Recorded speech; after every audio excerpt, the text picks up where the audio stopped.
How can the technocratic, rationalist way of human development be corrected?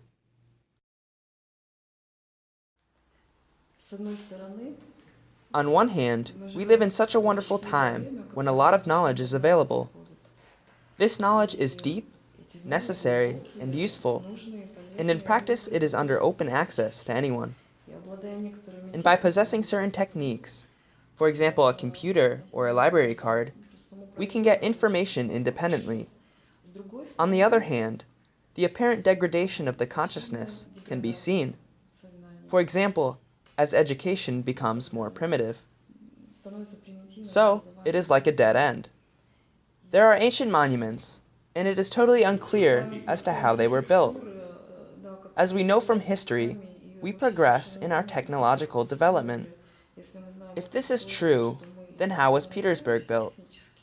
This is totally unclear to me. How was old Europe built? It is also unclear to me. How were the castles built?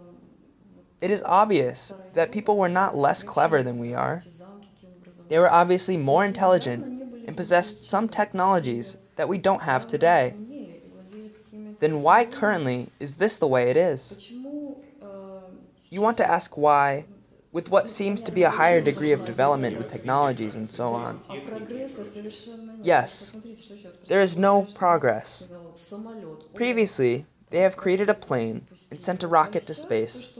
Ah, these were significant events in the life of society. And what are we seeing now?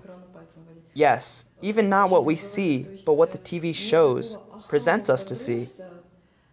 There is already a more advanced phone, and now we don't have to press buttons, and we can touch the screen. But there does not exist any inspiring progress, which in principle could have taken place if it went at the same speed as we had seen in the late 19th century and the first half of the 20th century. Why is this dissonance necessary, if it has already formed, and it is already necessary to do something about it? In general, why are we heading down this path? There are endless ways of development paths that lead to an infinite number of different developmental scenarios. That is, those variants of continuums in which our personal interpretations are living through completely different experience of existence. There is Oksana, who is now sitting here with me. There is Oksana, who did not go to this meeting. There is Oksana, who is going somewhere right now, or who is sitting at home, or is doing something completely different. All of these are different development scenarios. We exist simultaneously in a variety of different possibilities of our realization. What currently surrounds us, what we are aware of, it is not the best option of our existence. Because from a certain point in our development, the technocratic process had began to dominate.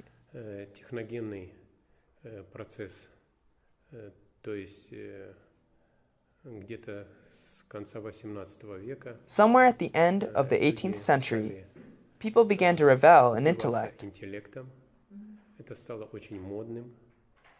It had become very fashionable. This has led to the fact that currently the intellect has become the cornerstone of any matter. That is, rationalism. Rationality goes as far as cynicism, and at the same time at the expense of intellectual development, at the expense of paying attention to something different. People who are engaged in this development have lost cordiality, warmth, their humanness. This is the way it happens. Neuronal chains are formed in the brain.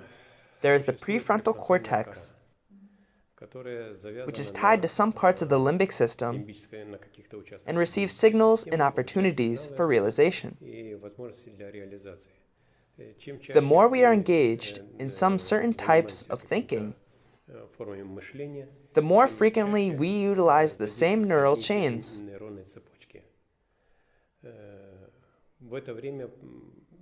The neural system is constructed in such a way that, If some neurons in some areas of the brain are idle and not used for a long time, then their degradation takes place, and they gradually die off.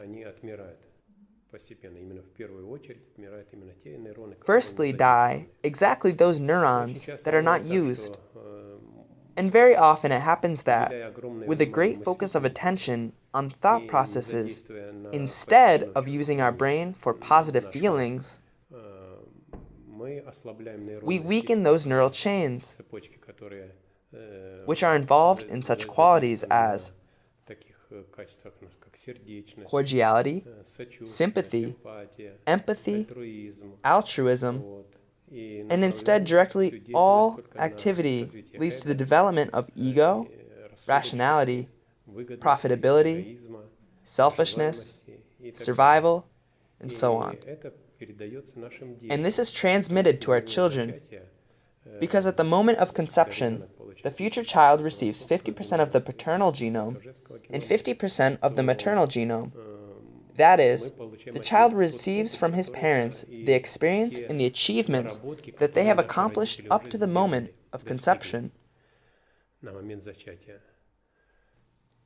After, on the basis of their accumulated experience, we further develop our own experience. And if interests of both parents were around selfishness, around survival, around intellect, around the development of the mind, to the detriment of other qualities, then we will continue this trend.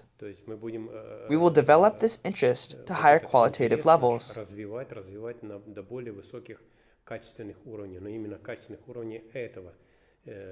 That is, rationality we will develop into mental abilities. The mind will develop up to the level of intellect. Intellect will develop up to the level of intuition, all the time improving ourselves on this path, the path of intellectual development.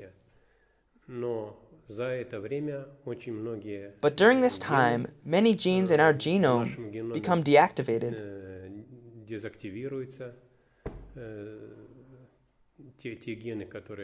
Those genes that are responsible for ethics, morality, and for social relations between people,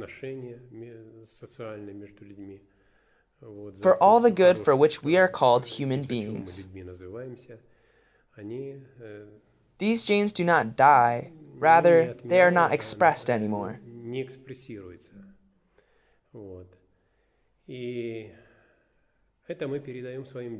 And we pass this on to our children.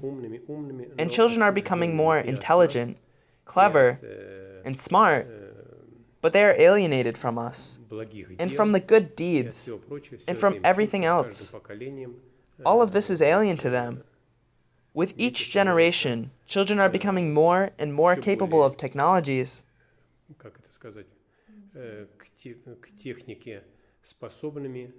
but not capable of love.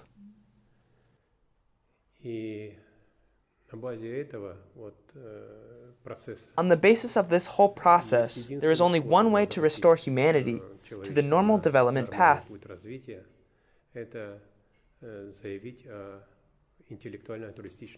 To claim the intellectual-altruistic development path, to state that more humane path is the intellectual-altruistic one. Already now, a huge part of humanity is inclined toward implanting itself into some interface, an artificially created one, to create some human mechanical system,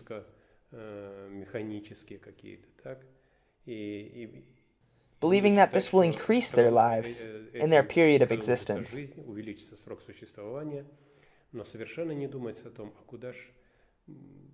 But at the same time, these people do not think about where this will lead to, and who they will become.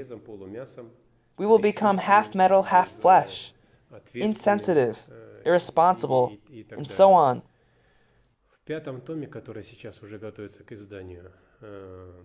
In the 5th volume, which is now being prepared for publication, in great detail is described the relationship between what we imply by soul between vivaxes and the biological system of our perception.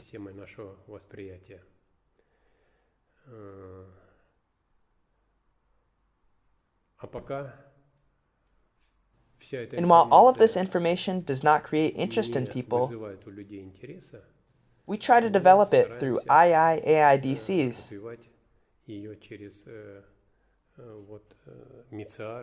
International Information and Altruistic Intellectual Development Centers. The first center I opened up in the Crimea, Yalta. There is a center in Moscow, Latvia, Germany, here, Florida, and there is a large group in St. Petersburg. These are mainly young people who are close to these ideas and who understand the essence of it, who are attracted by this idea's richness of information and the opportunity to realize themselves in altruism.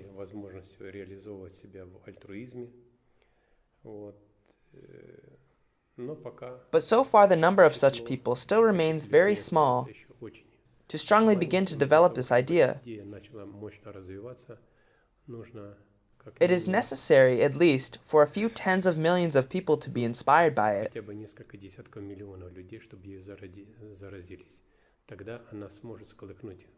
Then it will be able to stir up the collective consciousness of mankind and begin to transform it rapidly. That is, the knock-knock effect will happen.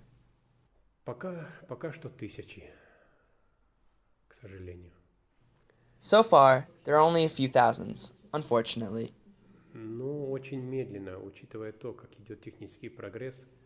I think that is, fortunately. Why? 10,000 already. Yes, but it is very slowly. Given the fact how technological advance is happening, how rapidly our posterity is changing, our children receiving from parents powerful technocratic charge, all this may lead to the fact that there will not be enough people who are able to understand this idea. In these scenarios, there might not be enough. But most importantly is that countries, people without this idea, having lost this idea, start to degrade, in fact, begin to destroy one another. Why? Because they have lost the main tasks of the human development path. That is, people are either occupied with sensuality, some people, some nations, some countries, and others are occupied not with intellect, but with rationalism. We will say so because intellect is too high a conception for these characteristics.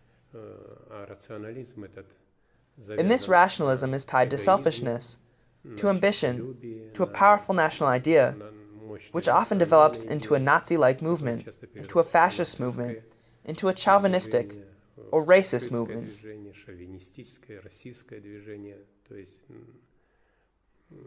The low-quality manifestation of rationality in reality leads to very disastrous, in fact fatal, results.